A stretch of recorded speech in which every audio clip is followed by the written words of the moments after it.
What is going on, guys? Good evening. It's your favorite mortgage lender, Del Kwatney with Got Mortgages. I appreciate you guys jumping on, whether you're catching this live or we are catching this after. We're going to dive in super deep. We've got a lot to cover, really, in regards to the employment data market and the inflation data. We saw last week, again, updates in regards to the inflation data market. Once again, the labor market is showing signs of cracks in the economy. What does this mean? This means that interest rates are starting to go down and starting to go down very significantly. We are seeing literally clients lock in the low fives, and we're seeing consumers lock in the mid to higher fives on the conventional route. A lot of different input that we're going to go over. We've been having a lot of various meetings with some partners, really trying to strategize and game plan with a lot of these different things that are occurring. So, super excited to kind of share a lot of this updates data with you guys. Do I confirm that the Fed is likely going to be cutting? Yes. At what rate right now is a little out there, but we truly do assert that there's going to be a Fed rate cut really coming in within less than 2 weeks, which is going to prompt additional homes to start coming on the market. Inventory is certainly starting to uptick. We're seeing live statistical data share that as well. We're going to go over all that with you guys. Okay. So again, once again, we saw that job creations was revised lower again. I mean, I think this is literally the only job aside from being a meteorologist where you can consistently be wrong and still technically have a job that you still keep, which is crazy. We saw also, again, revisions on the private sector. This is measured by ADP. Once again, be the lowest it's been since 2021. Also, inputs too. So, aside from job creations and aside from job really input with labor turnovers, we also monitor these two things, which was really interesting that we started to look into, which was the percentage of hiring and then also the quit rate. The quit rate is the lowest that it's been in quite some time, which means that not only do people know that there's less jobs out there, they're afraid to basically quit and go out there and find another job because they truly understand and anticipate that there's just not a lot of jobs that are being created. And if they are, it's potentially not at the same level of wage growth that they're currently really making, right? We obviously saw the holiday impact on unemployment claims. We know that usually happens around the really holiday weekend. And then home price, once again, as I said, continues to gain. So diving in deeper into that. So once again, the BLS report, Bureau of Labor Statistics. Now, mind you, this is the same report that came out really a couple weeks ago and said, hey, we screwed up by 818,000 jobs that were basically fictitious in nature, which is pretty bananas.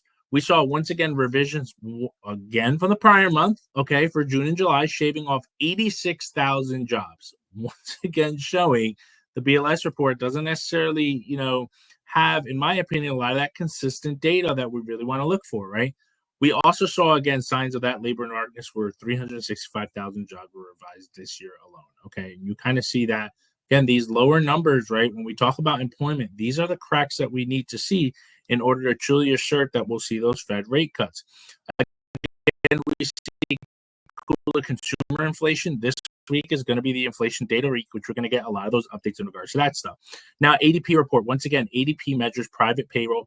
It showed that only less than 100,000, 99,000 new jobs were created versus 145,000. So they were basically off by almost 46,000 jobs, which again shows a smaller level. This is usually measured in two different cases, right? With the small businesses also showing the signs of those reductions of hiring as well. Kind of see that consistent downward trend, right? Of with 9,000 less. Of course, medium jobs were a little bit higher, large jobs, and then at the same time, all the other fluctuations, right? Now, an important part that I want us to look at, in addition to the JOLTS report, job opening and labor turnover, which came out on Tuesday, that also showed that the job openings dropped to 7.7 million. Okay. Once again, coming in significantly lower, down 13% from the prior year, truly showing that weakness in regards to the labor market of really what we kind of want to see, right? Ascertaining in regards to that Fed's, and they have two mandates, we know, right? They want to make sure that we have a healthy employment market, and they also want to make sure that the inflation market's not getting out of control. Okay, now holiday impacts, again, we saw just a little bit of a drop, but look at that uptick on unemployment claims, or I should say continuing jobs claims. 1.838 million people are still technically receiving benefits even after all these times after filing initial claims. Okay. Home price gains. So we saw the other day with Case-Shiller and the FHFA, basically a little over 5.1% was what they were claiming. Home prices were jumping up year over year.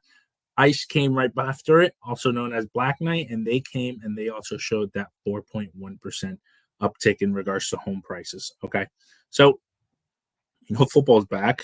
Can't even begin to talk about the Giants. I don't even know why I beat myself up and really hope that maybe this year we'll get a Hail Mary. Definitely didn't get that yesterday. We'll kind of see how they change, right? But hoping for a different change on the mandate on inflation, right? We know that inflation has been significantly on that downward trend, which is what we've been truly looking for.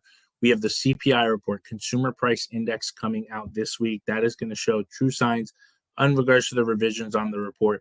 And really just, is there inflation data cracking just like the labor market? PPI, Producer Price Index, again, measures wholesale inflation, the cost of making things and the cost of the goods as they're being made. And then we'll just get some updates on jobs. So again, another important week, right? Always when we see these could have potential impacts in regards to the market. CPI and PPI, I'll keep you guys updated as always. As we continue seeing some of this data, we can kind of see where we're at truly this time. If we look at where we have been since the beginning of the year, as you guys can kind of see, really kind of moving down to that downward trend and truly even further, right? If you guys remember around October 1st of 2023, interest rates were super, super, super high, really almost 8%. We're now trickling truly close to 6%. Again, on our end, we have been seeing interest rates even more competitive in the mid to high fives. Many of our clients are locking, client have closing tomorrow, is locked at a 5.99. Another client that was conventional, another client locked at a 5.25, a different consumer at 5.75. So again, seeing a lot of those different changes, right? You're seeing a big spread on the FHA, right, at the 5.7.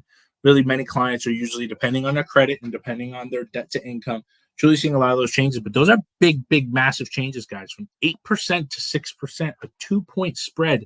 That is a lot of big changes that's going to cause many, many people in order for them to qualify or truly just have the ability to qualify. Okay. I appreciate you guys jumping on. As always, I will keep you guys updated. Any questions that you guys have, remember, this video will be posted under our blog section of our website under gotmortgages.com. You can catch all of our prior recordings on there as well, or you can also visit our YouTube channel, Got Mortgages. Once again, you'll be able to see it on there. Okay.